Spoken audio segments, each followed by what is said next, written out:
This is Deadpool Kyle 28 from Dan and Kyle Do Hollywood and the Guild Alliance Good is Dumb. You are listening to the Escape Pod cast. Portions of this recorded in front of a live studio audience. Have a happy holidays. One is a Grand Arena specialist from the UK. The other is a territory battle tactician from the US.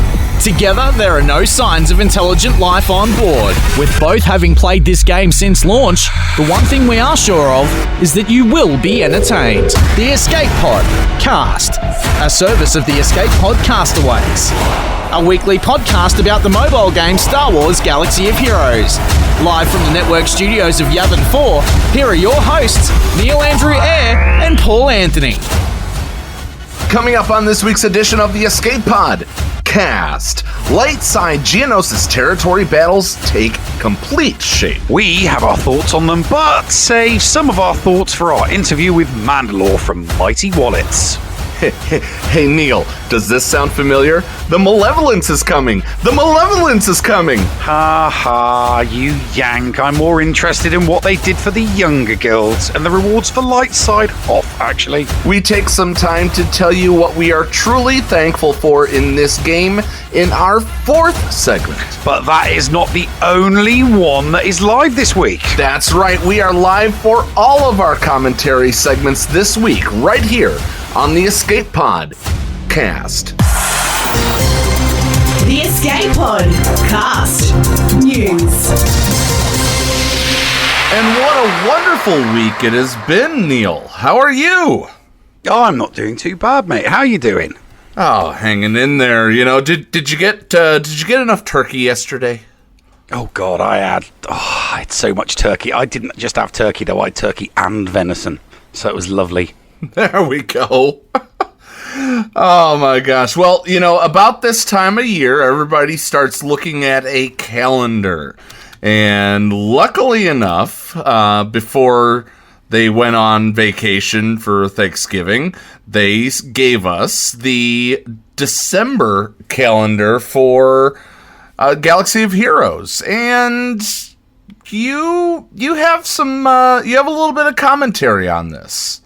Yeah, I mean, I'm loving it, to be honest with you. But the one thing that sticks out of all calendars is no legendaries, no heroes' journeys. Oh, I wonder why. Well, we know why. We know why because they're bringing in the journey guide. We just don't know when they're bringing in the journey guide. So there's not going to be any real need for legendaries and epic confrontations, because obviously, you know, epic confrontations haven't been running for a year yet. But the fact that the legendaries and the heroes' journeys aren't there is good news, because it definitely means that next month they are going to roll out the journey guide, and the journey guide is going to make basically all of the legendaries and all of the heroes' journeys accessible to newer, because it is mainly for the newer accounts, so that they can catch up a little bit faster and not have to wait for the cadence. But yeah, really, really looking forward to that. So that's the one big thing that I took away from the calendar this month. And the second big thing that I took away from it is, oh my God, how many fleet masteries have we got in December? I mean, the potential for 30 shards for each of those ships, it's good, and clearly they want people to catch up with their ships. So those are my two big takeaways from the calendar. Yeah, so we're definitely seeing Executrix on the 6th, Endurance on the 11th, and Home One on the 17th. And then you started complaining that there wasn't stuff on the calendar when we were talking about, what are we going to talk about this week? You were like, there's not enough on the calendar. No, I mean, it's not that there's not enough on the calendar. It's that it's all one-day events, with the exception of the assaults. You know, your military mights, your ground wars, your secrets, and your shadows. All of those ones, they tend to run over 2 days. They're 48-hour events, but everything else is just, it's just lots of 1 days. And to a casual player, it's difficult to it's difficult to sometimes catch those one days. You know, some people are 5-day-a-week players, so you know there's going to be like a couple of days a week where people might miss a event that you know they might not necessarily want to miss. I would have liked to have seen a lot of doubles, you know, a lot of repeats, because let's be honest, you know, there are multiple events running on Defense of Dathomir, Jeddo and Tuscan, and Ghosts of Dathomir, for example. Perfect example. So that's 3 one-day events, and they're all on the same day. Yes, they're and all on the same day. It's because of Christmas, Neil. I know that they like to throw a lot of things at us. I mean, if you look at the calendar, there are 1, 2, 3, 4, 5. There are 5 events on Christmas Eve, and then there are 3 on Christmas Day, and then there are 4 on Boxing Day. So, you know, Christmas Eve, Christmas Day, and Boxing Day, that's a lot of events to throw on days when people tend not to play. Because, you know, most people are doing family stuff. I know I'm not going to be playing a huge amount on those days because it's family time. I know there's a lot of gamers that might not necessarily have lots of family and they might not be going off to visit family.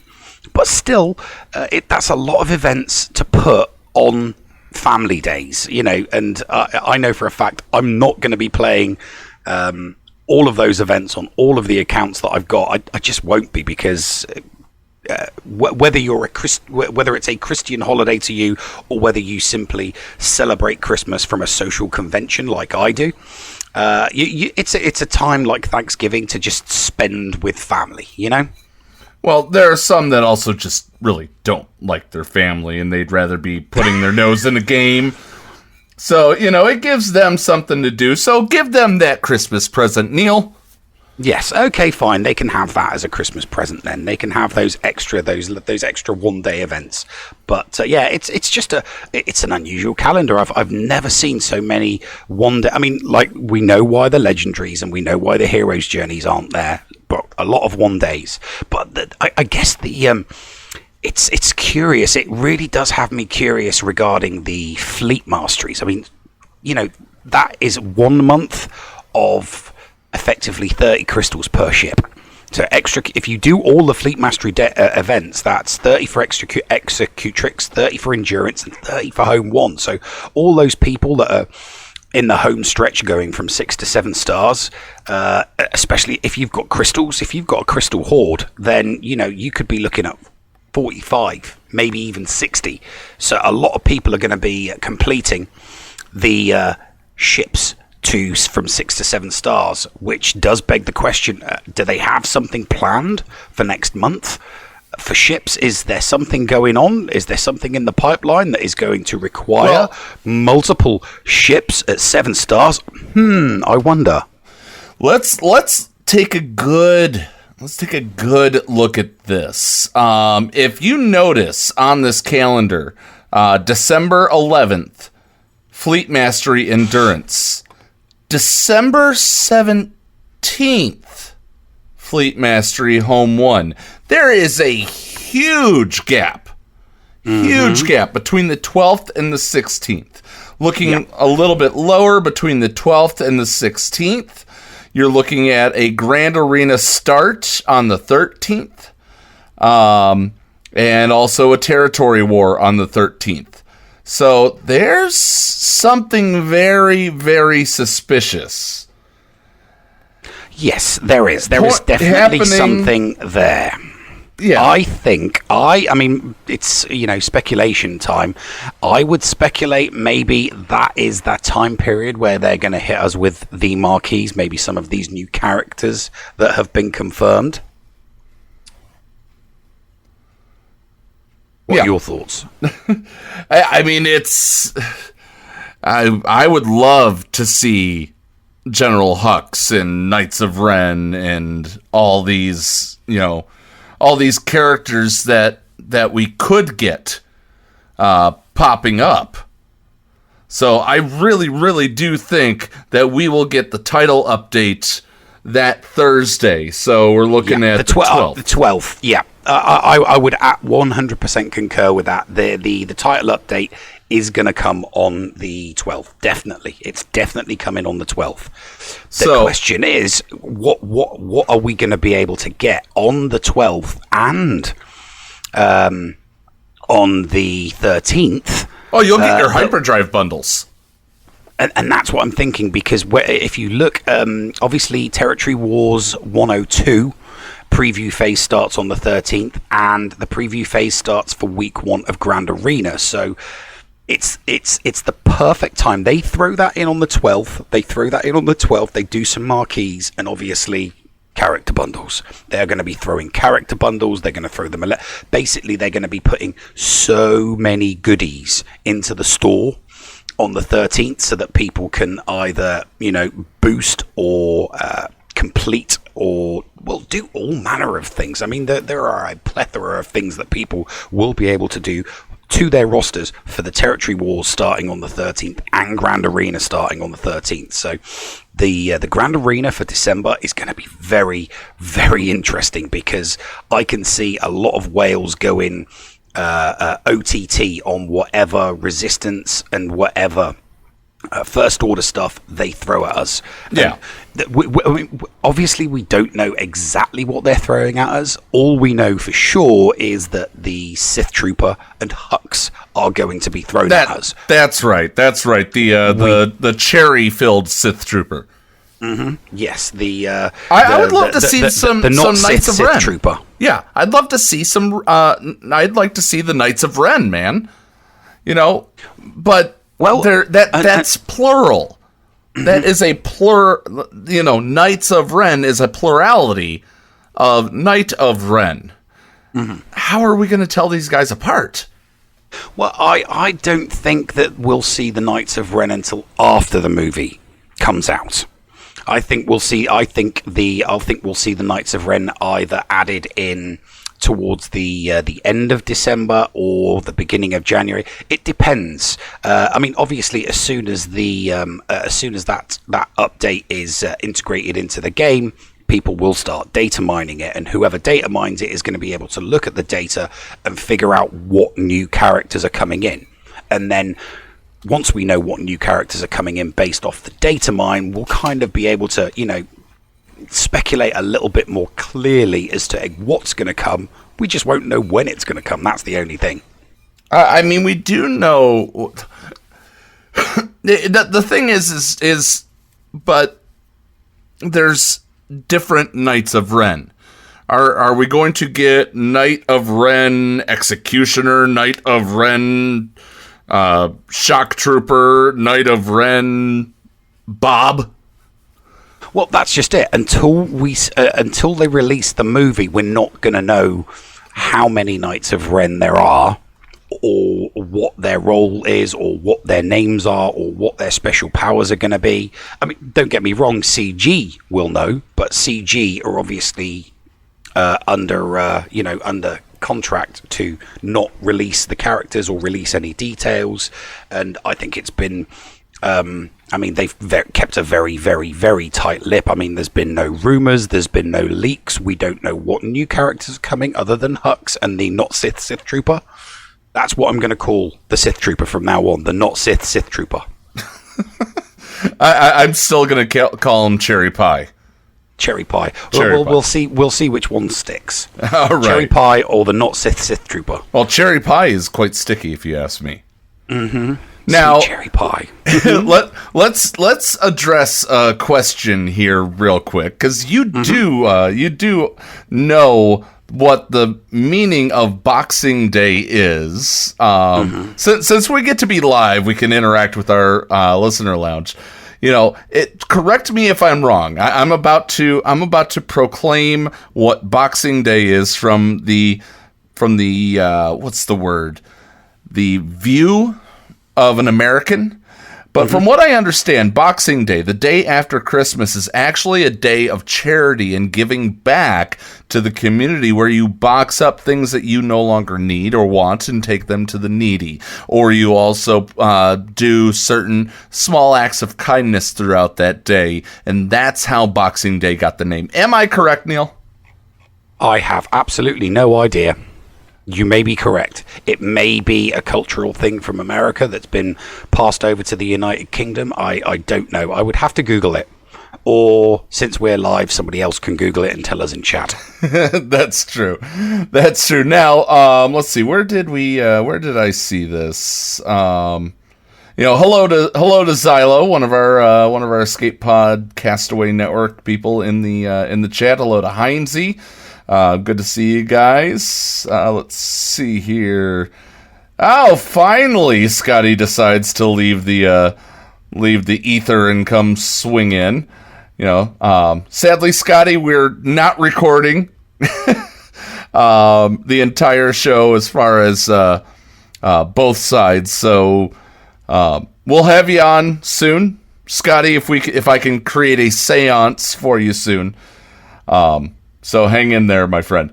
I'll dust off the Ouija board. Yes. Let's see. I'm trying to catch up to where it was. It used to be a day where the aristocracy would fill a box with old toys and food and would deliver them to the local church, who would portion them out to the poor. So I was actually right. So you were correct. You were accurate with your with your assumption. Yes. Now, Heinze also of course, says that he wants to see in December a Rose Tico buff in Grand Arena Championships. A Rose Tico buff. I don't think that's going to happen. Well, I mean, we don't know what flavor they're going to make Grand Arena Championships for next month. I mean, they did tell us quite early on, back in October, that the flavor for November's GAC was going to be First Order. So we kind of knew quite far ahead that we were going to get some feats regarding the First Order. We don't know what the flavor for GAC is going to be for next month. I mean, personally, I'm hoping that they don't remove ships. I'm hoping that ships stay in there. I'd love them to bring back the 3v3. I don't think it's going to happen, because they've said that, they have no plans to bring back 3v3. But I'd be curious to know if they're going to carry over into November's GAC the First Order flavor, or if they're going to mix it up and maybe make it a Resistance flavor. Yeah, I'd be very interested. I do think that will be a Resistance flavor. And you are absolutely 100% right, Zaz. I did not mention that you were the one who gave me that information. I apologize, as one of our very, very beloved Patreons. So thank you very much for that. You're very welcome, as he says thank you in the chat. All right. So I do think that it is going to be Resistance. So you're not too far off when you say that. I'm just kind of thinking, if they give us Resistance, then we can kind of work out what the feats would be. I mean, the feats are probably going to be along the lines of what the First Order ones. So instead of the 50 advantage buffs, it'll be 50 exposes. Instead of defeating 24 of your opponent's characters with First Order, it's going to be with Resistance. So it's going to be people that have painstakingly over the past 12 months actually gone out and got their JTRs, so that they've got a decent Resistance team. They're the people that are going to reap the rewards from feats, because I mean, my Pom-Pom-tastic account does not. I mean, I've only just started farming for JTR, so I don't have any Resistance other than, let's see, BB-8 R2. That's it. Those are the only two Resistance I've got. I've got Finn and I've got Scav Ray, but I've only just started farming them, so they're only at like 5 stars at the moment, and I haven't even activated Poe, even though I've got 330 shards for him. So I'm just under the 2 million threshold, so I really don't want to be activating and gearing up and leveling up Resistance characters for a handful of feats. I do not want to cross that 2 million threshold until I get my Darth Revan, so I probably won't be getting any of the Resistance feats, if that is indeed is what the flavour is going to be for next month. But are you willing to bet the house on that? I'm sorry, you broke up there one more time on that, Nev? Oh, I'm just wondering if you're willing to bet the house that the flavour for next month's GAC is indeed Resistance. I wouldn't bet the house because we all know that I end up with Bodhi Rook Zeta whenever I bet. But I think that it's a darn good chance. Yeah. It'd be fun if there was a use one JTR and one Scavenger Ray in an undersized squad. That would be great. That would be a fun. Yes. That'd be a fun one there. I mean, there's lots of fun ones out there. So, I had some people asking me before we went live today for an update on our special open letter that I wrote, and I can tell you that. The update on them responding to the open letter is that there has not been any response to the open letter. Well, you can't get blood from a stone. But they were on Galactic War Report. Both Eric and Crumb. Were they really? Yes. Okay, this is news to me. I completely missed this. When did this happen? This happened last week. They were on with Galactic War Report last week. So so they've had them twice in the past month. Hey, well, at least they're showing the love to the content creators. They are. They are. At least they're showing the love to the content creators. We.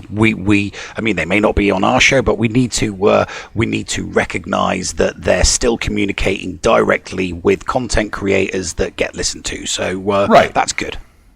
But the thing is that from what I understand, there weren't any tough questions asked. There were a little bit difficult questions asked, but there are a few tough questions that we have up our sleeve that are not trap questions that we will ask.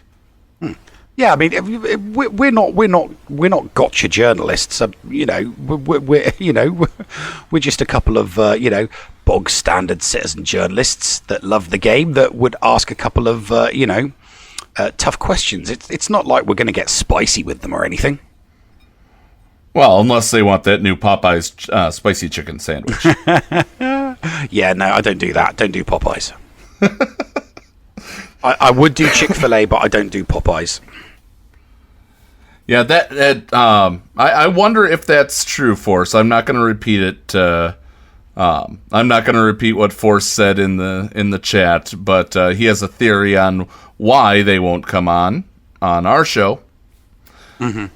It'd be a shame if that's true, but I still stand by the fact that developers of a game need to be paid correctly, and you need to staff it right.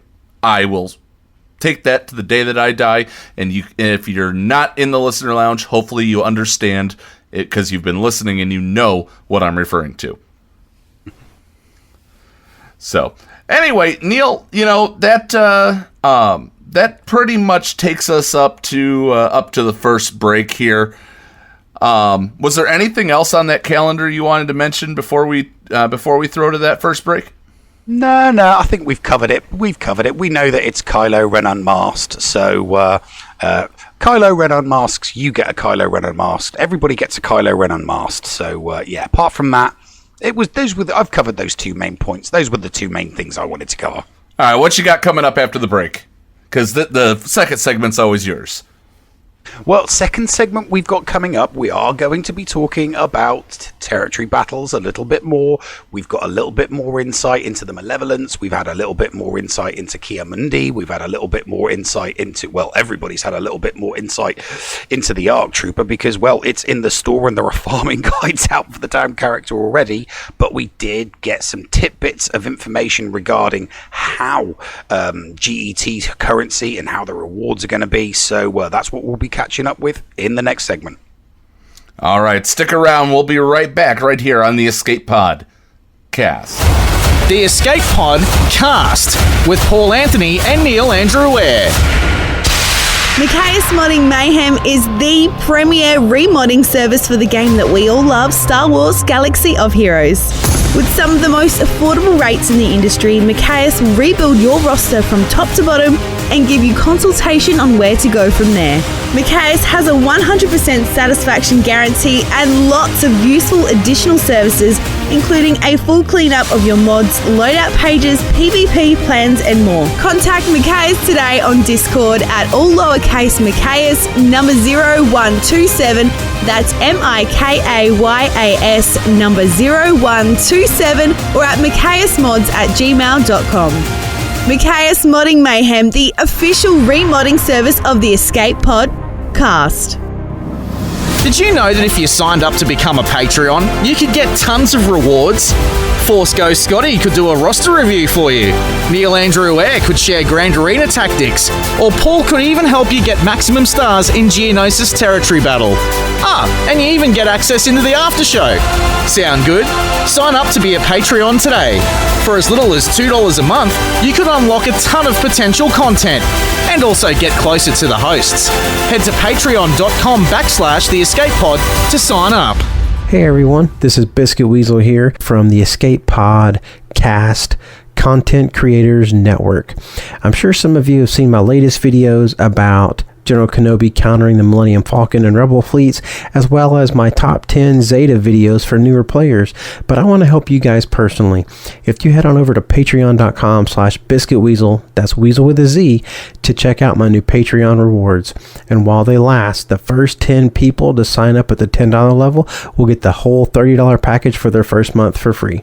That's patreon.com/biscuitweasel. Remember, that's with a Z today. The Escape Pod Cast now offers our faithful listeners a way to show their support via merchandise. Declare your allegiance to Team Paul or Team Neil with official shirts. Get a story time with the llama button or magnet. Or just represent the show by getting an official logo hoodie. There are now even Team Scotty and Team Heinze options available too. Become an official Padawan today. Check out the merch at escapepodcastaways.com. This is Hellenix. Hashtag shameless self-promotion. And you're listening to the Escape Pod Cast, part of the Escape Pod Castaways Network. And welcome back to the second segment of the Escape Pod Cast. And Neil, you know, we've been talking about this. There was something you wanted to get to right before we got into TB, though. What was that? I can't remember. You're going to have to remind me, Pete. I don't remember either, and it's your segment, so I was relying on you. Yeah, no, I honestly, my mind is a flutter. I can't, but I'm not sure. I genuinely don't recall me wanting to speak about anything other than territory battles, really, because obviously, you know, since Monday we've had a lot more information and a lot more discussions have been had, not just by us but by other content creators as well, because there's just even more controversy now that we have more information regarding this new Geonosian territory battle. I think I do remember, and it did lead into TB, is how's your ARC Trooper coming along? Ah, yes, that was yes. My ARC Trooper is not coming along. I will not be farming the ARC Trooper. It's a completely and utterly redundant farm for me. I've just got so much other stuff on other accounts to farm for, and it just seems like a fruitless farm, because the ARC Trooper's only really going to work in be effective in a 501st, and I'm nowhere near having a 501st squad, so I just don't see the point in farming for him. Well, I have everybody 7-star, so I'm more than happy to focus farm, if you will. The only thing I don't have 7-star is the Y-Wing and the ARC Trooper. Mm-hmm. And, I have no problem in farming this ARC Trooper, because, I think that he's going to do very well in that Shock T-led 501st squad that I have, sitting there. Mm-hmm. So, I've already got him at Gear 10. I already put the Zeta on him. and he is currently sitting at 6 stars with nice. 80 to go. 80 to go. I've gotten very, very, very good drops. Better than the one that Heinze of the ANZGC quoted when he made that made his thing, which I'm sure he's going to go grab and paste into the listener lounge right now. Hint, hint, wink, wink, nudge, nudge. So what's the what have you tried your ARC Trooper with? Obviously, he is, ultimately he's going to go in a 501st with General Skywalker, with Boss Skywalker, Boss Anakin. Sorry. What's he like with just regular clones? Well, I have him Shock T lead because my Shock T is gear is Relic 4. Shock T lead with Relic 4 clones. Since Relic 4 is such an easily obtainable thing, if you are full of 7 stars. So, your farm goes wherever the farm will be at. I'm quite happy with it. I do like the assist. Now, I understand, though, that there is a bug with the ARC Trooper and that the turret doesn't die. Oh, wow.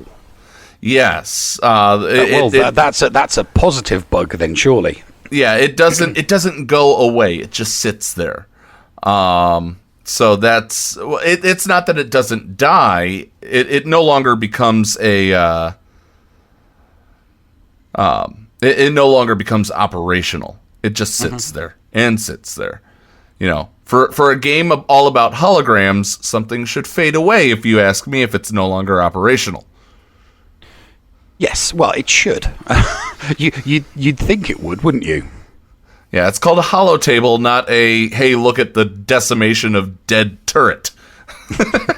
Yeah, well, it's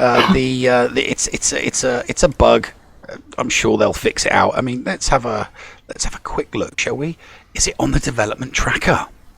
It's not. No, it isn't. I'm looking at the dev tracker, and it is not on there. Naughty, CG. Yeah. You're not updating your dev tracker. But, by the way, can no longer click outside of a message to close it. Backlog. I loved when I saw that. I'm like, yeah, Neil, just use your mouse and click OK. Yeah, okay, fine. I'll give up those extra few seconds a year, those extra few minutes that it adds up over the year. Yes, I will. Yeah, they're saying that, speaking of a check on the dev tracker, they're ready to release the disappearing buttons during battle. Wrong character descriptions for G12 finisher pieces. Apparently, they've actually identified some of them. The ones that they have on here are that Chewbacca's loyal friend no longer triggers multiple per turn, sound effects abruptly cutting out, unit rosters not locking correctly in Grand Arena. So notice something here, Neil. What color is the Chewbacca? Is the Chewbacca's loyal friend can trigger multiple assists per turn? What color is that? It's green. It's fixed, apparently. It's green, but above it, it is also green. What do they call green? What's the green for their labels, for their type of update? Green would be content. Yes. So I just want to point out what they, when people say, "Oh, there's no content," I just want to point out what they're counting as content in their game. In this game, content is labeled wrong character description for G12 finisher pieces. Another one that's labeled content is Darth Traya has an extra icon in her kit. Negotiator's unending loyalty doesn't expire when it should. And then all of the bug updates and server updates are all considered content. Yeah, that is an unusual label to assign to those bugs and those issues. It's not client, it's not server. Yeah, well, it should be one of those two. There should only be server or client issues. There should be no content issues other than an event. Well, there can be. Yeah, no, that's what I'm saying. Other than an event. If there was a bug in an event, then you could say that was a content issue. So if there was a bug in one of the raids, or if there was a bug in one of the events, or if there was a bug in territory battles or in territory wars, then you would expect those bugs or those issues to have the green content tag. But what they've got the green content tag on isn't. It just isn't. It's not content. I mean, disappearing buttons during battle, GAC disappearing after joining, those are events, and therefore they should be labelled as content. But it's a client issue, so the GAC disappearing after joining, the one that I reported up the chain. Oh God, I'm trying to remember when it was. Probably not September. Back in September, all they've done is moved it from unit bugs to general bugs now. Still being still being investigated, and I know that is still an issue because one of my accounts that I did join, it was my Merc account, and it was during phase 1. I joined, was not placed. So that is still a bug that is an issue within the game. I guess that people just don't talk about it as much. All right, so we'll go ahead and close out our Dev Tracker segment, if you will. Really quick, a commercial, not exactly a commercial within a segment, but something that's near and dear to us, especially because of our dear friend Scotty McLaren. He is a big proponent and supporter of the World Wildlife Fund. He's and we all love koalas. They're the most adorable of the Australian animals, in my opinion. But if you're not aware, they have had some severe wildfires recently. And if you have the ability to, and you're looking to support outside of the country, if you're in the U.S., of course, if you're an ANGC member, you know this quite well. But donate.wwf.org.au. They are helping some now sadly extinct, but others facing extinction koala colonies that have been wiped out in the Australian outback. It is pretty devastating. All right. So thank you, Scotty. I was glad I was able to get that out there for you. Now, let's move on to your take on territory battles before we get into our interview with Mandalore. Okay. Well, my take on this stuff that they've just brought out for Geonosian territory battles is that I've got one positive take, but everything else is kind of critical. And I'm not going to be overly critical, but I am going to be very, very critical of the Geonosian territory battle, the light side. And I'm critical because they haven't just made this unobtainable for most new accounts joining. Those people are still going to be doing the light side and the dark side Hoth battles. They have made this event. This is new content. It is tip of the spear content. This is content that 95 to 99% of people and guilds are just not going to be able to do. I mean, for goodness sake, there still has yet to be a guild that achieves maximum stars on the dark side. And now we've got the Geonosian territory battle light side out, and it's just full of holes and easy criticisms. Platooning is another big area where this event can be criticized. They are asking for hero characters to be in platooning. I mean, it's absolutely preposterous. I mean, CG said many moons ago that it was something that they would not do. You know, that they wouldn't make hero type characters. You know, those hero's journey / legendary type characters. They would not make those characters required because it would take forever for people to get them, and then once they've got them, people want to use them. You know, people want to play with those toys. You seem to forget the days of the random draw of platoons, and then also including marquees that came out that same day. You seem to forget that. You seem to conveniently forget that, Nev. Okay, so fine. I've conveniently forgot them, but we're in the days now where the platoons are set. So it's easier to be more critical. If when it's random, fine, there is a valid reason that can be given for, it's random, ergo, that's why that character was needed for platooning. That is not the case with Geonosian Territory Battles.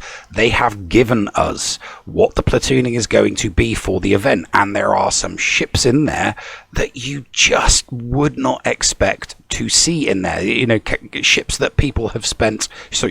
and characters that people have spent, you know, hours and hours and hours grinding, you know, hundreds of dollars buffing, and now some people just aren't going to be able to get to use them. I mean, the biggest, I think, obviously the biggest one of all is Boss Anakin. Putting Boss Anakin in platoons. The character is near on impossible for most people to get. Yeah, we all watched various different content creators go through hours and hours and hours of that event, you know, taking characters to Gear 13, Relic 3, Relic 4, and it still took them hours. That's a lot of resources to pour into getting a character, and then some people having to then platoon that character. That, I take issue with that, because if you've spent the resources and you've spent the time getting that character, you kind of want to use it, especially in an event that's going to be as OP as this. And we talk about this with Mandalore coming up. You know, as I was doing the editing, we do talk about this. I talked about it with Heinze and Scotty earlier on Harpoons and Beer, or what is that what we're also calling the regular shows, Heinze? I'm not sure if if that's the actual name on that. No, it's just, he just called it Talking TB. Okay, so I was on with Heinze and Scotty doing Talking TB, which, you know, love it. Love to do it. You know, yeah, the 10 General Skywalkers in Phase 3 in platoons is amazingly asinine. I think I've said it I think it's very short-sighted. It's very short-sighted of them. I do believe that maybe with a little bit of backlash, it's something that they might ease up on. They might swap him out for something else, because it's not just Boss Anakin that's the problem. You know, a lot of people have been talking about characters, Jedi characters specifically, that might not necessarily be OP. They're not particularly good, but everybody's going to need Jedi for various different CMs in this Republic offensive, and they've put some of the ones that would take advantage of the buffs from Ki-Adi-Mundi. So when people finally get that Ki-Adi-Mundi, and they'll be able to put Jedi with that character that aren't necessarily good, but all of a sudden they're going to be getting defense boosts, they're going to be getting offense boosts, they're going to be getting massive health boosts. And lo and behold, we see Barriss Offee and we see Luminara and Dooley, two characters that would massively benefit from Ki-Adi-Mundi's mechanics in a Jedi squad. And right, but Nev, don't forget this though, Nev. Don't forget that there is the fact that that it's not every single one. They're not requiring 50 of any character. You know, at max, I think it's 13 of a certain character. So that means that 37, if it's 13, then 37 other people have an opportunity to use them. But it's still going to take away from some players. Still going to take away from some players. Going through the when you go through the platoons and you look at the various different, Ahsoka Tano, Shak Ti, it's just that there's lots in. I mean, don't get me wrong. I understand that there are a lot of light side characters that are going to be required with platooning. I would just prefer it if they would include the platooning characters to be ones that aren't necessarily going to be used, especially for a territory battle that is going to be so over the top difficult. Yeah. I think that, but there's new characters. There are new characters that will come out. There are new characters that are going to come out, and you'll get that.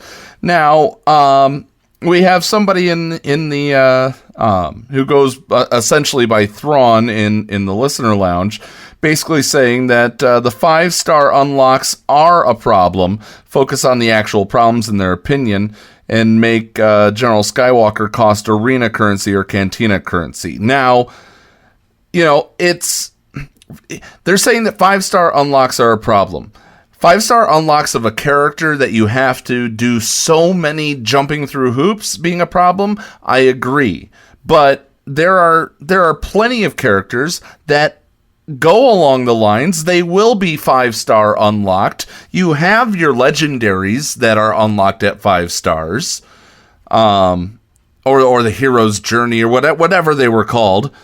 You get those. And yeah, I think that the epic confrontations do need to be 7-star, but it also is a gateway to stop from just instantaneous bleeding, if you will, when people finish up with those unlocks, because they are meant to be powerful characters. And while you've unlocked them in that way, you still need to gear it up. I see pros and I see cons to the epic confrontation model of unlock. Anyway. I'll just Ryloth. It's not that I obviously Ryloth put in there, I disagree with your mentality, Nev. We are not supposed to beat this. It is going to take a long time to finish this. I agree that it is going to take a long time to finish this. It would surprise me if anybody finishes it within 6 months. What I mean by what I said earlier is I think it's not so easier convenience. It's a convenience thing. If they've already put Cup in there, the Coruscant Underworld Police Officer. Cup is one of the characters that are going to be there for platoons. I'm thinking along the lines of that's the type of character that should be in platoons, and characters that are 100% needed, i.e. Jedi. I don't think Jedi should be platoon characters, because they are required at specific GPs, specific star levels, and in order to do, special missions. That's what I'm talking about. It's still going to be hard, and it's still going to be, near on impossible for people just coming into the game. It's going to be tip of the spear guilds, but even those tip of the spear guilds with full collections, every single character at 7 stars will still appreciate, oh great, okay, so my light side characters that I'm not going to use in the battles are then used for platoons. That's the angle that I was coming at from regarding platooning. And I understand that, and I can see that, but sacrifice on some for the betterment of others. I don't mind sacrificing my First Order stormtrooper or anything that I don't mind sacrificing my Darth Revan if it means that other people that have stronger Revans are going to be able to get 4 of 4 in a Dark Side Geonosis Territory Battle mission. I have no problem with that, and I will take that stance till the day that I die. It's going to be so so admin heavy for territory battle officers, though, figuring out who has the weakest gases and who has the weakest Shaktis. And not if you have the sheet, and not if you have, there's other things out there, but I stand by the sheet. I think the sheet is the easiest to me to use because of the abilities that the sheet has. Yes, there are quote unquote push button get mortgage type of TB apps out there, but I think that the sheet is much more informative and much more influential, and it does figure out those little things, if you will. Mm-hmm. All right, so we are running over in this segment, though. Is there anything else you wanted to get out there? Just want to do the one positive takeaway. The one really, really positive takeaway is that they are putting GET2 currency as a reward. We don't know how much yet, but they are putting it in 800 as a reward. It's 800. It's 800. So they're going to be putting it as a reward in the Hoth. So those beginner guilds and those intermediate guilds are going to be at least clocking up a fraction of the GE2 currency. I mean, does it mean that they're going to be able to farm Malevolence or negotiate a fast? No, it's, they're still going to have to do it. It's still going to take them, a year. But they might progress from Hoth to GOTB and start picking up more GE2 currency as they progress as a guild. But at least for those starting guilds that are stuck having to do Hoth, at least they're clocking up a little bit of that currency. And, my advice to anybody that's in a guild that can only do Hoth, when they start putting that currency in there, get it hoarded and go with either your negotiator or go with Malevolence. I can see a lot of people going down the Malevolence route because, like me, if you're in an early game, you've started with Separatists, you've probably got 5 Separatist ships, so going down the Malevolence route is going to be a lot more sensible as opposed to going down the negotiator route. That's the positive. And speaking of the Malevolence, all I've gotten is 5s and 5 and 5 and 5 every single time that I go to trade in my GET. I'm currently sitting at 85 of 145 to unlock Malevolence, so we'll see how long it takes me to get that ship. But, I agree. Guild Event Token Mark II is a wonderful thing to give to the Hothites. Mm-hmm. Yeah, definitely. So... all right. With that being said, we are going to get to our interview coming up here with Mandalore. And anything else, Nev, before we jump into this break? Nope, got nothing else. Let's go speak to Mandy. All right. Stick around. We'll be right back right here on the Escape Pod Cast. The Escape Pod Cast with Paul Anthony and Neil Andrew Ware. Hey there, Escape Podawans. Everyone's favorite llama here to remind you that the Escape Pod Cast is on social media. That's right, we're on Facebook, we're on Twitter. So give us a like, give us a follow, and stay up to date on all things in-game and in the Escape Pod. Our account links are down in the description or on our Discord server in the Show Links channel. See you on the net. Machias Modding Mayhem is the premier remodding service for the game that we all love, Star Wars Galaxy of Heroes. With some of the most affordable rates in the industry, Machias will rebuild your roster from top to bottom and give you consultation on where to go from there. Machias has a 100% satisfaction guarantee and lots of useful additional services, including a full cleanup of your mods, loadout pages, PvP plans, and more. Contact Machias today on Discord at all lowercase Machias number 0127. That's MIKAYAS number 0127, or at machiasmods@gmail.com.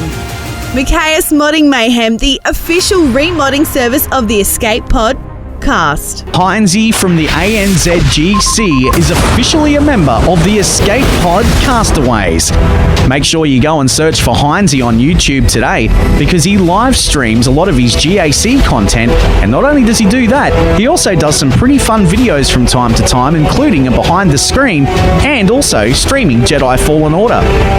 And from time to time, this idiot might drop by. Head on over and check out Heinzie today on YouTube, a part of the Escape Pod Castaways Network.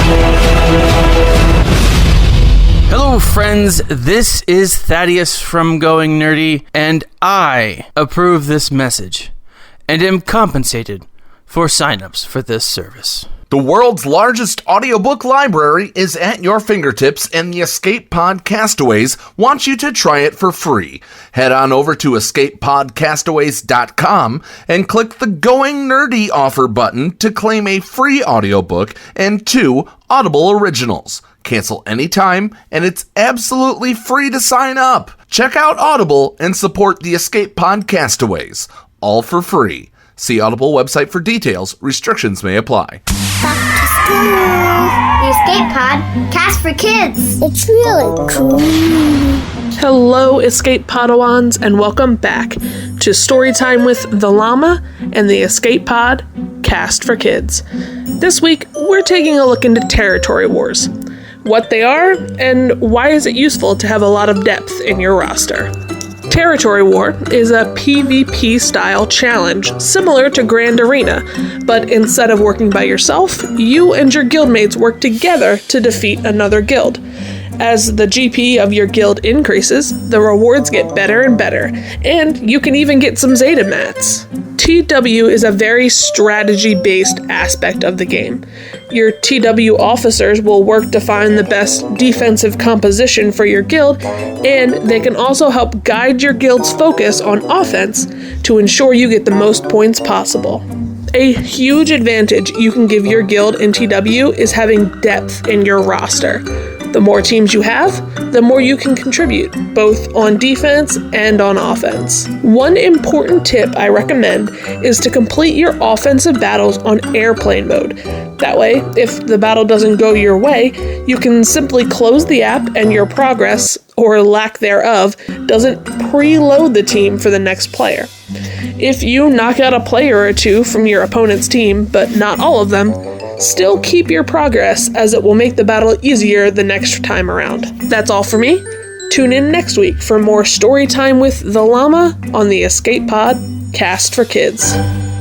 Some of the guys around the ship are starting to get suspicious of all of my questions, so I've had to slow down on my investigation, but I've got it narrowed down to 3 suspects, and one of them definitely killed Scotty. But which one? Machias Modding Mayhem is the premier remodding service for the game that we all love, Star Wars Galaxy of Heroes. With some of the most affordable rates in the industry, Machias will rebuild your roster from top to bottom and give you consultation on where to go from there. Machias has a 100% satisfaction guarantee and lots of useful additional services, including a full cleanup of your mods, loadout pages, PvP plans, and more. Contact Machias today on Discord at all lowercase Machias number 0127. That's MIKAYAS number 0127, or at machiasmods@gmail.com. Machias Modding Mayhem, the official remodding service of the Escape Pod cast. And now time for something completely shameless. Thank you for calling Derelict Droids, your one-stop shop for refurbished and slightly modified, used and certified pre-owned droids. How can I help you? This is your favorite Swuggle YouTuber's favorite Greek-American Swuggle YouTuber from the greater New York City area, and I recently destroyed my T-Series protocol droid. I was looking to see if you guys have anything in stock that I can quickly pick up. I do kind of need an assistant. Certainly, sir. Being that you are a Swuggle player and a Swuggle YouTuber, we can only assume that you have tons of galactic credits to spend on a new droid. We have hunter-killers and assassin droids, protocol droids, luxury companion droids. What were you looking to purchase today? Yeah, see, that's the thing. I'm kind of free to play right now, and my galactic credits are kind of low. Got anything on clearance? Oh god, we got another broke Swuggle YouTuber on our hands. Hey, D742, do we have anything on the clearance rack? Something that's barely being held together with duct tape and hydro spanners? N00B is available for purchase.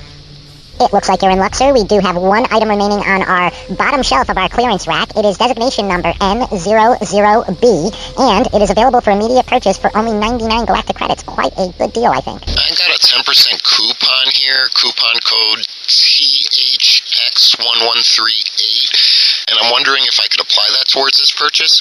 I'm sorry, sir, but your coupon cannot be applied towards the purchase of any clearance items. Alright. Do me a favor. Set that droid aside and put it under the name Hellenix. #shameless self-promotion. And I'll swing by to pick it up as soon as I'm done listening to the Escape Pod Cast with your hosts, Paul Anthony and Neil Andrew Eyre. Take it away, boys. I've got a droid I gotta go purchase. Receiving incoming transmission.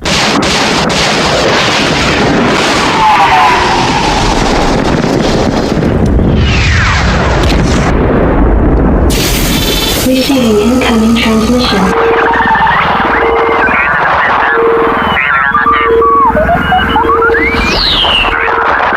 Receiving incoming transmission. And welcome into this week's incoming transmission here on the Escape Podcast. And with us this week, we have the original Mighty Wallet content creator, the Mighty Chlorian content creator, the Maw content creator, to talk about what everybody has been talking about, and that is the requirements and the platoons for the Light Side Geonosis Territory Battle. May I introduce you all to my close personal Mandalorian friend, because this is the way. Mandalore, what's going on? This is the way. What's up? This is the way. This is the way. Mandalore, I mean, immediately as you saw these requirements come out for the different phases, you sent me a message on Discord and you're like, do you still want to be a territory battle officer? I looked at what you were talking about and I'm like, oh, dear Lord. So, first off, how is Mighty Wallets doing with all of it? Ma is doing well so far. Still trying to digest everything. I mean, I scrambled when I saw that dev announcement come out to make sure that I had enough characters to make those thresholds, because holy yeah, so we're looking at 5 light side, 5 Jedi. This is just for the there's multiple special missions for the combat missions just themselves. 5 light side, 5 Jedi, and 5 light side for Phase 1, along with 2 ship CMs. So I guess they're giving one to you for you to be able to do your Akbar team? That's certainly how it seems. I mean, the problem is having multiple ship battles. There is a finite number of tanks, light side tanks. And like I said in my most recent video, everyone's running Negotiator with Houndstooth still, and obviously you're not going to be able to use Houndstooth. So, yeah, feeling a little bit spread thin. And we haven't even gotten there yet. Well, we have the Umbran Starfighter, plus we have the Bacon Lettuce Tomato Y-Wing. Yeah, but not everybody's going to have the bacon sandwich maxed out yet, are they? Yep. Everything is required 7-star for the light side territory battle. So, when people say, "Oh, there's no no new end game content," look at the territory battles, guys. I mean, territory battles are a raid. You need certain teams. You need to be able to perform with certain teams at a certain level for everybody to achieve a certain reward. So people should be treating any content that comes out that's team-based like a raid and get those teams ready, in my opinion. Yeah, but the requirements for this territory battle are unobtainable. They're unattainable for most players. I mean, look, if teams like Mighty Wallets are going to struggle to do this, how do you think your run-of-the-mill average guild is going to do that, has a handful of whales and a handful of free-to-play? I mean, this is not going to be easy. So to call this this isn't end-game content. This is tip of the spear. content. Well, yes, but I'm not defending in this situation and in this context. I'm not going to be defending Capital Games or railing against Capital Games in either direction. I am going to just simply talk about the content that we've been given, what we need to do, and how Mandalore can help show everybody how it's done. That's all I'm doing with this, Neil. Yes, we need help us, Mandy. You're our only hope.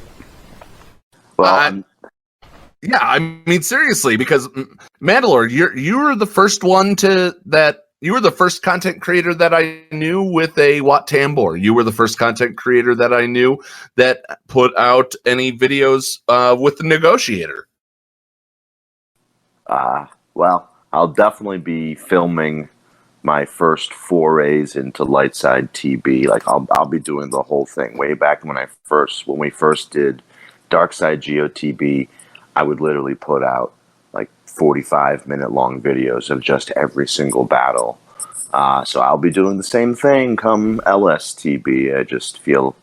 I feel like it's going to be with far less success. Well, it's funny that you say you're going to be putting out 45-minute territory battle videos, because it seems like it's going to take 45 minutes for some of these battles. Yes, because Dark Side tunes generally have a lot more DPS output, and Light Side are more about survivability. Of course, modding is going to make a difference there, but between that and being forced to spread your Light Side roster kind of thin, at least that's face value. That's what it looks like. The cursory look at all those requirements is what it makes it looks like. I mean, I'm thinking about splitting up Jedi Knight Revenant and Bastila, so I have like a kind of like a tanky Bastila lead team. Yeah. Unfortunately, none of it is academic yet, so it's going to be a lot of trial and error. Are you going to be putting those that tanky Bastila team into a Light Side combat mission, or are you going to be taking 5 Jedi and putting them in the combat mission for the Jedi ones? Yeah, I'm thinking for the generic Jedi, because you're gonna need to have your Galactic Republic Jedi separate and apart. So I'm thinking maybe Bastila lead, Jedi Knight Revan lead. I'm not really sure yet. I kind of gotta weigh it all out and see. And then again, platoons. I mean, platoons are totally going to be a huge factor. I mean, I may lose half of a team that I had planned to put on a Jedi Knight Revan or a Bastila team, because we all have to do our part and donate to platoons. Yeah, we're definitely going to be getting to those platoons in a second here. But you know, I'm looking at this, and have you done the sheet at all yet and seen where? See if you have everyone ready for this. I know for a fact that I'm not going to have General Skywalker ready in time, which is unfortunate. Okay, that's a shame. So there goes 2 special missions. That's your Phase 2 mission, and that also takes away your Phase 4 special mission. With that also being said, they're going to need to be 21k power in Phase 2 and 23k power in Phase 4. And is it because of stars, Mando? For General Skywalker, yeah. Yeah. I'm only like 10 or 15 shards towards 7-star. Really? Yeah, I didn't hoard my get one. Okay. So that being said, that means you're also not going to be able to platoon. We're not getting into platoons just yet, but in Phase 3, they need General Anakin Skywalker platoons. That means you're not going to be able to platoon it, right? That's correct. How many other people in the Mighty Wallets guild that you're in are in a similar situation to you? You know, maybe he's with the boss Anakin only being at 6 stars. How many people are still faltering there? Well, between the three Maw guilds, I would say fewer than half have 7-star gas. So are you not going to be able to put a full guild together in preparation for this to be able to attempt every single territory? Or are you just going to stick with the three guilds, just going to stick with, Mighty Wallets 1, 2, and 3 just going to remain? Or are you going to change things around just to see what that first one is like? Honestly, I'm not sure yet. That's going to be up to the Maw brass of the three guilds and the TB officers of the three guilds. Mm-hmm. On the one hand, I could definitely see it being beneficial in putting, I guess, 50 7-star gas accounts together, but then the other 100 are going to be pretty pissed. So we'll see what they come up with. Well, yeah. If you hearken back to the to my open letter to CG, I basically stated that, according to my information, the number that I've been hearing is 850 total 7-star General Anakin Skywalkers. That's, by the math, 850 divided by 50. That's 17 full guilds that could do anything. Really? It's 850? I feel like I run into them all the time in Grand Arena. I feel like that's well, but that's 7-star. So it's still I mean, just taking a step back and taking those numbers into consideration. That means that CG are bringing in. That's why I referred this as new content, not for old accounts, but for the tip of the spear accounts, because there's only going to be a handful of guilds that can do this. Because when you think about it rationally and logically, of the 850 odd people that have got 7-star boss Anakins, not every single one of them are all going to be in guilds of 50 together. So you say that there's 17 guilds worth of 7-star boss Anakins, they ain't all going to be in 17 guilds. So it might not even be 10. It could be as little as half a dozen guilds capable of doing this territory battle. I mean, that is just crazy. That's crazy. Yeah, it's... And then there's the GP requirements. Like you said, 22,000 and 23,000, depending on the stage. I mean, it's just nuts. I mean, it is, some guilds, it would take certain guilds, 6 months to get themselves built up and worked up so that they could do heroic Sith raid. We're talking about a territory battle here that's going to take, shy of 12 months for guilds to prepare for. That's a long time to prepare for endgame content. So General Skywalker's at 7-star, all Zetas, Relic 7, and actually this guy that I'm looking at is missing 3 gold mods at this exact moment, is 37,369 in GP. Wow. That's thanks to Colonel Matt, one of the puzzle masters from Swagga events. He posted that up. So actually, I'm looking at Swigo.gg, and right now the 7-star count for General Skywalker is 894, which is 894. Yeah. So I was close. Still, that's 17 guilds. If it doesn't hit 19, or if it we just had the end of a territory battle. So a few more people would have been added to that number because they would have got enough GET currency to go from 6 to 7 stars, wouldn't they? And don't forget the 10 extra shards that you got from the lovely benevolent gods of anniversary week. That wonderful anniversary gift. Listen, I'll take it. It also helped me get my negotiator to 7-star, so. There you go. Oh, so all right.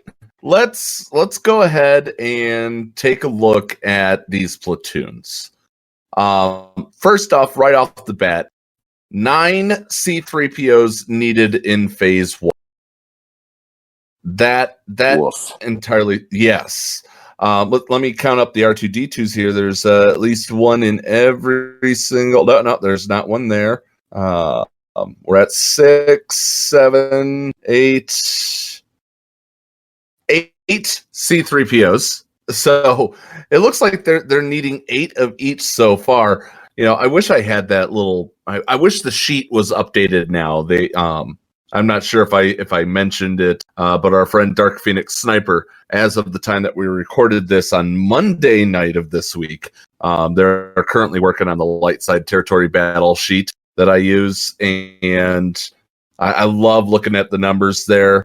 It's still gonna hurt once I hit those platoon buttons. I mean, how many do you have at 7-star again, Mando?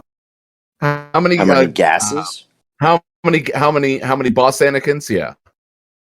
In Maw 1? Oh, I gotta look.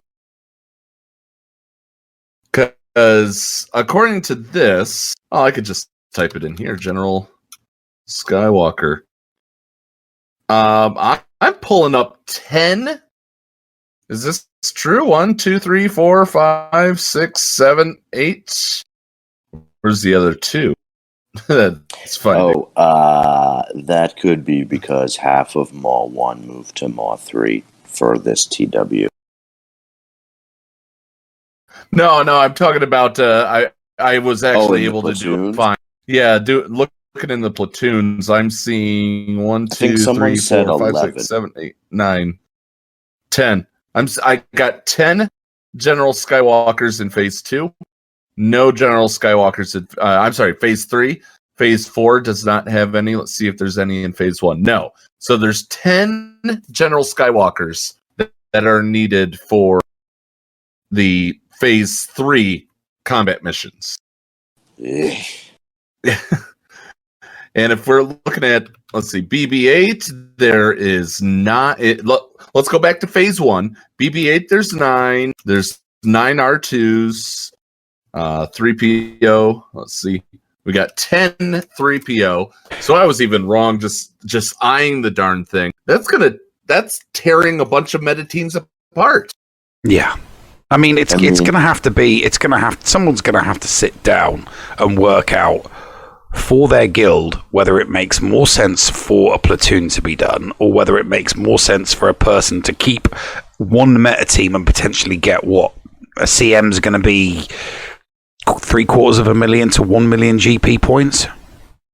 That's usually what it is here. Sometimes up to 2 million. Sometimes up to 2 mil. So it's gonna be more cost effective, even if it means even if it means not doing the platooning at all. But if everybody's at least getting 2 CMs done and scoring at least 1 mil GP, it's 6 of one and half a dozen of the other, isn't it? It really depends and whether or not you're going to help out. That's going to help out your guild, and it's not even that. We have things called squadron missions. Have you even? Are you privy to what a squadron mission is in difference to a ship combat mission? Nope. So even the great mighty wallets have no idea what the hell that. We may know by the time Friday rolls around, but as of Monday when we're recording this, we have no idea. Hey Mandy, are you going to record it and upload, or are you going to do it live? Because it'd be interesting to see it live. I'd probably upload it because, I can't go live at work.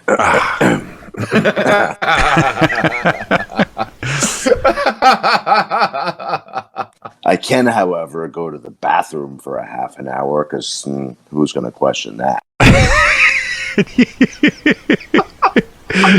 Mandy, why? Because it's going to create like that work environment, uncomfortable silence, because you're like, yes, I've been in the bathroom for 30 minutes. Have you got the balls to look me in the eye and ask me what have I been doing in the bathroom for the last 30 minutes? Because you'd be surprised at the answer. Yeah, if anybody walks into the bathroom and they hear him, "Hey, this is Mandalore coming to you live." Yeah, I don't know how well that would go over. Oh my god! But this is what I love about Mando Niv, is the fact that he is willing to step up and help the community because of just the desire to help the community. He's not in it. He's. I mean, you haven't really done any whole big charity live streams, have you, Mando? No. And so, every single piece of content creation that you get from Mandalore is just a piece to prove that, hey, there is something that you can do in this game, and I'm going to show you exactly how to do it. And that's why I love to endorse you, man. It truly is. People should absolutely subscribe to the Mandalore channel. This is the way. Dude. This is the way. This is the way. This is the way. So, Mandalore, how do people find you when they're trying to search for you? What's the easiest way to search for Mandalore on YouTube? You can literally just type in Mandalore Maw 1 and I'll pop right. Excellent. Not to be confused with Mandalore Gaming. That guy is an imposter. An imposter, or is he someone who's, is he a stalker? I don't even think he plays Star Wars games. I can't remember. Because I YouTubed him by accident. That makes no sense.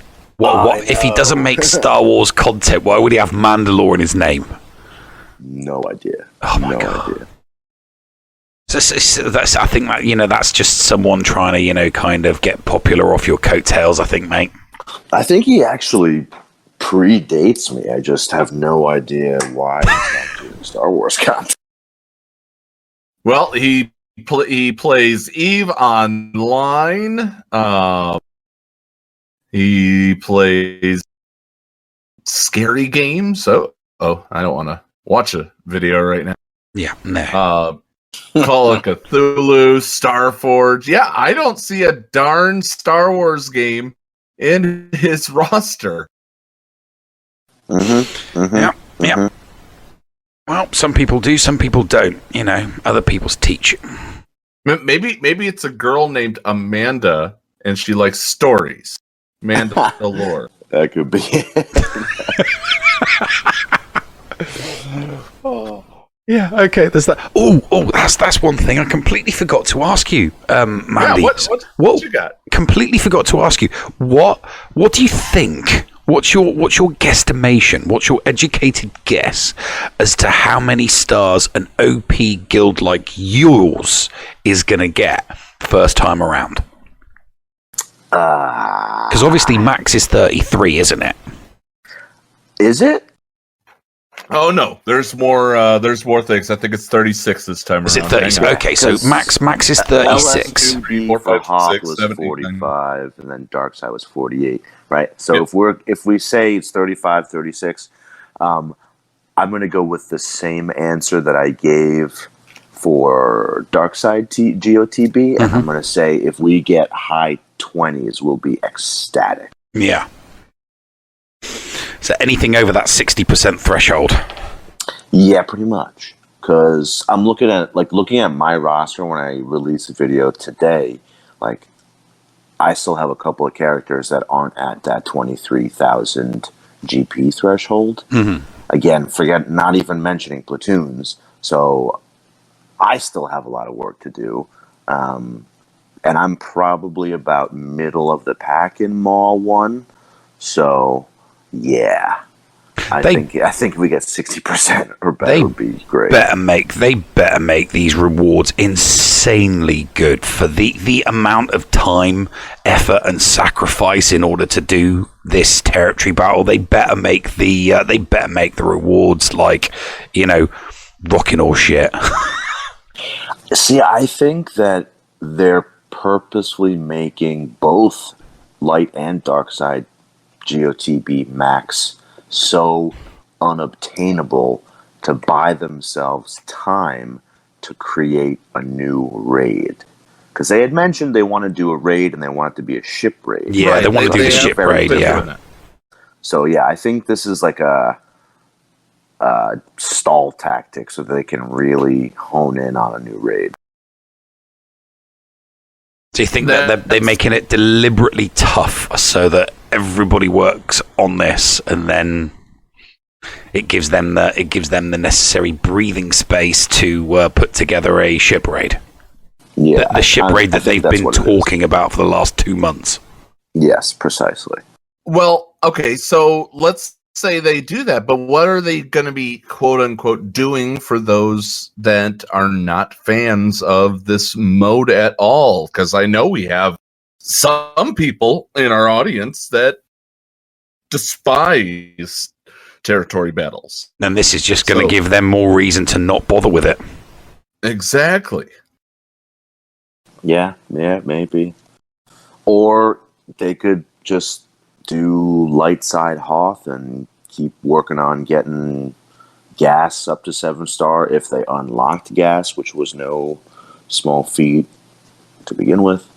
Or prepping for gas. And I'm sure we'll get gas again for Christmas or New Year's, because they always have every single event come Christmas, New Year's time. I'm sure, not sure, but I have suspicion that General Skywalker will come back around Christmas. Well, I certainly hope that is true. Mandalore, thank you so very, very much for coming onto the show and taking some time out for us. I wish Ma and every single one of you guys the best of luck in this Light Side Geonosis Territory Battle. And, keep us updated on how you do inside next week inside the channel. I would love to root along with you guys. Well, thank you both very, very, very much for having me on again. And I will absolutely give you guys almost live updates on Light Side TV. Looking forward to it, mate. Looking forward to it. And working all together, you do truly know that this is the way. Oh, yes, this is the way. This is the way. All right, guys, stick around for our live fourth segment right here on this Black Friday edition of the Escape Podcast. The Escape Pod Cast with Paul Anthony and Neil Andrew Ware. Micaeus Modding Mayhem is the premier remodding service for the game that we all love, Star Wars Galaxy of Heroes. With some of the most affordable rates in the industry, Micaeus will rebuild your roster from top to bottom and give you consultation on where to go from there.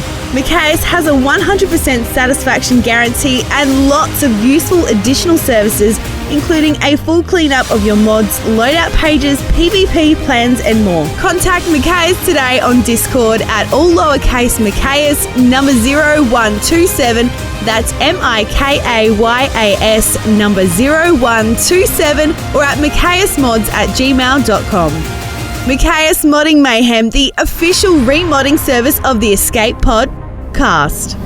Did you know that if you signed up to become a Patreon, you could get tons of rewards? Force Ghost Scotty could do a roster review for you. Neil Andrew Ware could share Grand Arena tactics. Or Paul could even help you get maximum stars in Geonosis Territory Battle. And you even get access into the after show. Sound good? Sign up to be a Patreon today. For as little as $2 a month, you could unlock a ton of potential content and also get closer to the hosts. Head to patreon.com/theescapepod to sign up. Hey there, Escape Padawans.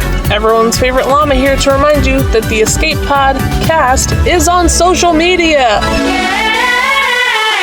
That's right, we're on Facebook, we're on Twitter. So give us a like, give us a follow, and stay up to date on all things in-game and in the Escape Pod. Our account links are down in the description or on our Discord server in the Show Links channel. See you on the net! The Escape Pod Cast now offers our faithful listeners a way to show their support via merchandise. Declare your allegiance to Team Paul or Team Neil with official shirts. Get a story time with the llama button or magnet. Or just represent the show by getting an official logo hoodie. There are now even Team Scotty and Team Heinzie options available too. Become an official Podawan today. Check out the merch at escapepodcastaways.com.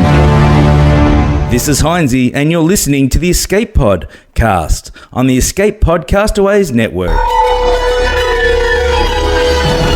The Escape Pod Cast. The Bridge.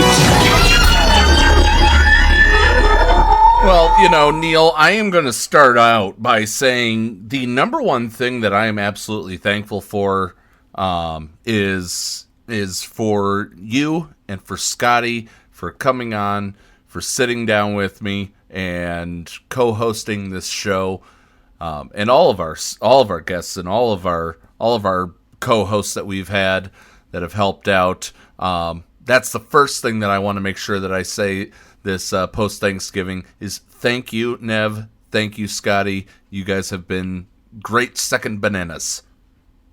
I parrot that right back at you, mate. I just want to say thanks for having me on as the co-host. Thanks for having me, just come on and do the story time with the Nev, because that's where it all began. And thanks for being a solid friend. Absolutely, absolutely. Loved your content ever since I started getting into the content, the YouTube content of this game. So. And thank you, Scotty, for introducing me before we started doing the show to you. So. Yeah, well, we're all just one big happy family. That's absolutely true. Another thing that I'm grateful for is, was it exactly 1 month or 1 year? I do want to thank every single listener that's ever listened to this show. I want to thank every single person that has supported me over this past year. It's just over a year from the day that Christy fell. And I rushed her to the hospital, found out that she was diagnosed with lymphoma, and then underwent the spinal surgery. I'm absolutely humbled by the response, by everything that you guys have done. It's not easy for me to do this, to do the ask here. This holiday season is very tough. And if it's at all possible, Christy got another bill in the mail that insurance is refusing to pay. We're trying to fight it. But it's not easy. That bill is $5,000. It's $5,476 or something like that. If any of our listeners do have the ability to, GoFundMe.com/Mrs. Anthony. If any little bit will help get this off of her plate so she can have a relaxing Christmas. This is purely for that bill. It is nothing that has ever touched the GoFundMe has ever went to anything for the show. It has all gone to all the bills that we've had, and you guys did make it happen. She's, all except for this one bill, we're caught up. But we weren't expecting over $5,000 bill. So that is my ask this Christmas season. If you have the ability to help get that off of her mind. Show the love. Show the love. Yeah. Yeah. So once again, GoFundMe.com/Mrs. Anthony is the is the ask. I know there's a lot of great things that you can do. If you want something in return for it, picking up one of the shirts. Christy drew all of these shirts. Picking up a shirt will help out with that. Search for Critty K, KRITTIKAE on Woot. Any of her shirts, she gets some stuff back. So, it's, if you want something in return for it instead of just a donation, that would help as well. So, yeah, there we go. Yes, let's make Christmas a chill Christmas for Christy. Yeah. Now, that behind us, I am very thankful for my guild. I want to read what I wrote to them on Thanksgiving morning. Let me pull it up here. I had put in here, as it's now Thanksgiving in the U.S. on the East Coast, and as we go into it for the rest of the country, I'm thankful to my guild family here. Thank you to all of you working together and working hard on the territory battle weeks. For forging forward with our territory war officers in territory wars, and for helping other guilds and Merc. Each and every single one of you have been a pleasure to play alongside. May we venture forth in this Light Side Geonosis Territory Battle next week, knowing that we will give our best, and we will be there to encourage each other. Love and hope to you all this Thanksgiving, and may your holidays this season be the best that they can be. And, I wanted to publicly read my thank you to the guild, because if you have a guild like this, by all means, you know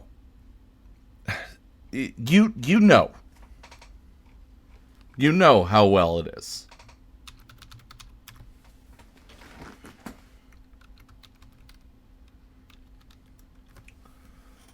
What you got, Nev? Well, I'm actually quite thankful for the community for taking me in on a couple of my accounts, guild-wise. Actually, the Greek and Savage Diva both helped me out when my old guild, Muppets of Endor, folded last month. I did not have a clue what I was going to do with my main account or my Pom-Pom-tastic. And I didn't even have to ask. The Greek got me straight into U-Wall. I'm in one of the smaller guilds. I'm in Mandalore.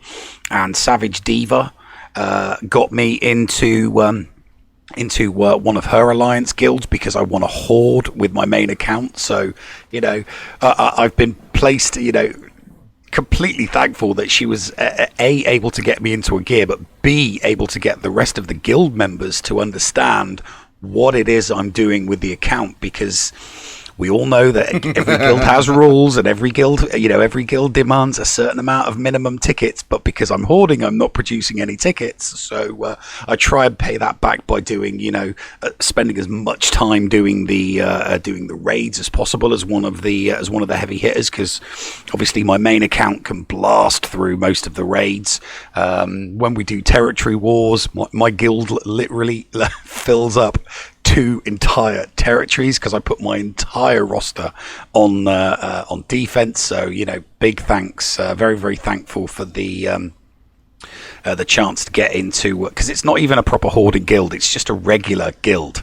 So to be able to get into a regular guild and hoard, very, very thankful to Savage Diva for that, and also very, very, very thankful to Biscuit Weasel for taking the Horde account, the Nev, in the one that I'm doing my current daily content on. Well, it's not really daily content anymore. I keep missing days here and there, but that's an account that's like 300k GP. It's only a couple of months old, but I'm in a guild that is pretty much doing absolutely everything, and all that's expected from me is to get my 600 tickets in, and still be participating in as many things as possible. I mean, I'm not going to do any damage in raids, and I'm not going to do any damage in territory wars or in territory battles, but I can still do that. I can still be one of those all important guild members that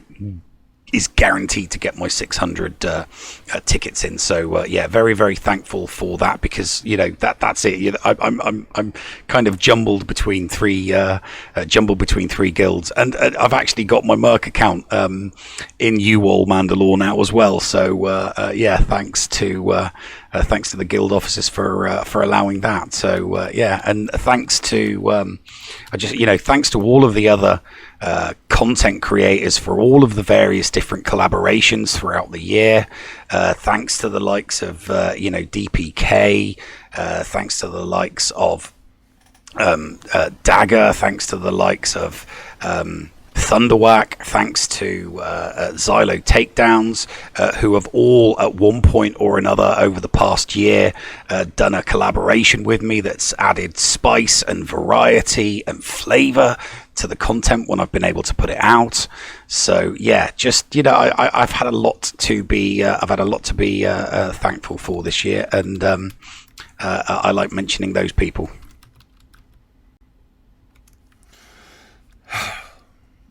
Awesome. Oh, and on the subject of the Horde, I'll give everyone an update on that. I hit number 1 in Fleet Arena yesterday, which was pretty damn awesome. Considering how weak I am, I'm surrounded by whales, and I still made it to number 1. That's awesome. But the Horde account is going really well. I'm making the top 20 when I don't screw up and do unnecessary battles against opponents for the sake of good content, as opposed to just getting into the top 20. I'm doing very, very well in the Fleet Arena. I'm averaging around 550 crystals a day, so it's clocking up, and I was able to get Mother Talzin using the 5,000 the anniversary special. Yes, I remember. I saw that live. yeah. I got Mother Talzin, which is for an early account. That's absolutely brilliant, because that character is such a pain in the ass, because it's a single node, and it's a single 20 energy node. So to never have to farm for that character, and once I've got my Night Sisters to a decent amount, that Night Sister event where you get the Zetas, I'm straight in there on that, because it's going to be so easy to farm the other 4 Night Sisters necessary to be able to do that. So yes, really, really, really happy with that. It's generally going very, very, very well. I've got a bunch of squads. So when I hit level 85 and I qualify for the GAC, I really am going to be able to hit the ground running. And I'll be maxing out Mother Talzin, because she's got an AoE that will be able to mollywop the crap out of any weak 20, 30k 5-man team. So the Horde account is looking good and primed and ready for GAC in 7 levels time. I'm at 78 at the moment, so still going to be a few more weeks before I hit level 85. All right. Well. Oh, the poor koala bear. Yeah, Meowbaka. That's sad. Meowbaka's not even listening right now.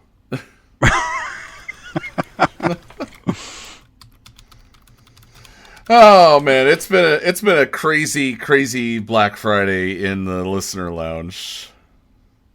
Yes, I've been out and about today. I've been putting up the those annoying plastic clips that you got to put on your guttering in order to clip your Christmas lights around the side of your house. Yeah, I've been doing that all day, and I thought I was going to run out of clips because I had plenty of rolls of Christmas lights. Turns out the other way around. So I had clips to go. So I clipped all the way around the house, and then I ran out of Christmas lights. So yeah, really, really, really annoyed with that. So the mother and myself, we will be heading off to Big Lots to get a couple more rolls of lights tomorrow. So, because obviously all the Christmas decorations go up on the 1st.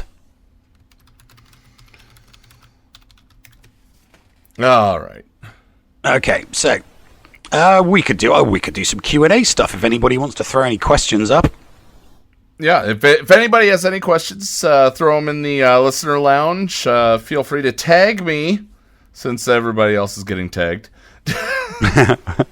And we will get to those. So what's next, Nev? You've got this Horde account. Is there another angle that you're thinking about going in the future? Well, that's the reason why I'm so thankful for Savage Diva letting me put my main account into a decent enough guild so that I can hoard on it, because the plan for my content once I've done 12 months of the Horde account and hopefully come up with a system that does create a sufficiently successful account that allows people to progress and hit Kyber at those lower divisions all the way through. I'm going to see what it is like with a main account. So I'll actually do content with my main account once the 1 year is up on the Horde account, and that's the purpose for her hoarding on that account. So I'll have a boatload of crystals, I'll have a boatload of energy, I'll have a boatload of sims. So yeah, I'll be interested to see what you can do with a year's worth of hoarded resources on an actual main account. I mean, it's just sat there at like 3.6 mil GP at the moment, but I've got a full collection, all of the main and average, all the A, B, and C teams. I've got a bunch of A, B, and C teams, so it'd be interesting to see what I can do to those A, B, and C teams with a year's worth of hoarded gear, a year's worth of hoarded crystals, and a year's worth of hoarded energy.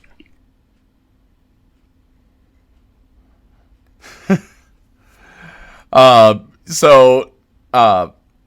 who has the best asking, rants? Who has the best rants? Thrawn's asking who has the best rants and who has the best non-American accent on the escape pod. I mean, those are bait questions. Who has the best rants in Swago? I would hope I do. I'm gonna put my devil's advocate cap on here, and I'm going to say, even though he hasn't done one recently, the best rant in Star Wars Galaxy of Heroes was still Ranger's Revan rant back in 2018. That was without a doubt one of the most epic rants I've ever heard from any content creator. It was incredible. And it was probably one of the first broadcasts I actually heard, because I listened to lots of Warrior back then. And somebody put me onto RSG, and one of the first shows I listened to was Ranger ranting about the introduction of Jedi Knight Revan to the game, because he was not happy. He was not a happy bunny. So, but yeah, we do have good rants. Kanan Jarrus says Scotty and Paul tie for rants, and Scotty is the best non-American accent. Well, how do you respond to that? Well, they're an island of ex-convicts. You got to give them something, haven't you?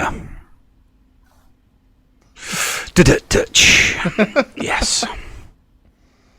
Are the Aussies listening? I'm going to get some shade thrown at me from all the Aussies now, aren't I?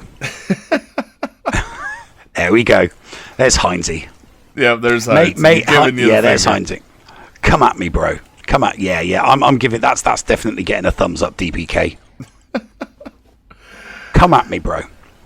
On the subject, so Heinzie, I listened to your 1.5 hour podcast where you had you're calling it behind the screen, aren't you? You did Paul and Scotty.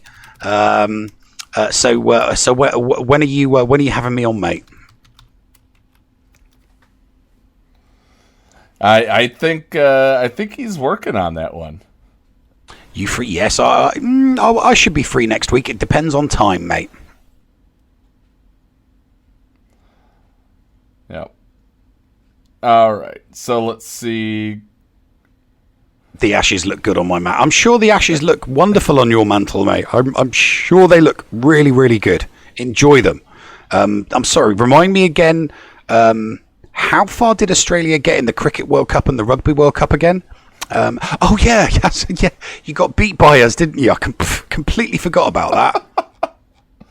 And now people are going, what the hell am I listening to now? Wait, Ewoks. All right. So let's see. I think that I think that pretty much sums it up for this week. You know, yeah, definitely. We've given our thanks. We're appreciative, and not seeing many questions that we would actually ask. So we'll put it up. We'll hang this one up. We're under 2 hours for the first time since you started, I think. Yeah. Oh, yeah. Yeah. It has been, we do like to go on and on and on a bit, don't we? We do. But you know what? It's because we love this game so damn much. Absolutely. Force Ghost Scotty asks, who's your favorite content creator? That would be the Escape Pod Castaways. Every single one of them. Yeah, they're all good. All right, Nev. With that being said, we're going to get out of here, guys. We'll see you guys next week. And we're going to be talking with reality skewed gamers, and we're going to have an extra one of them on that we normally don't have. So with that being said, be nice to each other, damn it. And Nev, push the button. You got it, mate. Ta-ta for now, folks. What's going on? Where the hell are we? Paris? Thank you for pressing the self-destruct button. Attention! This is Colonel Sanders in forward command. Abandon ship! Abandon ship! All personnel proceed to escape pods. Close down the circuit. Evacuate the city. Self-destruct mechanism has been activated. Abandon ship!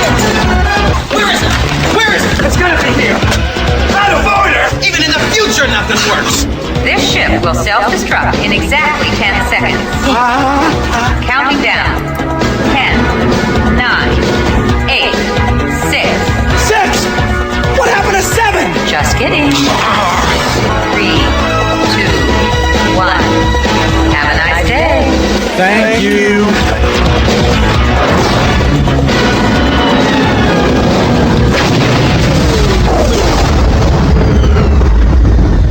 Hello, friends. This is Thaddeus from Going Nerdy. The Escape Pod Cast was filmed in front of a live studio audience full of tweaked out murder bears. Sit, Ubu, sit. Good dog.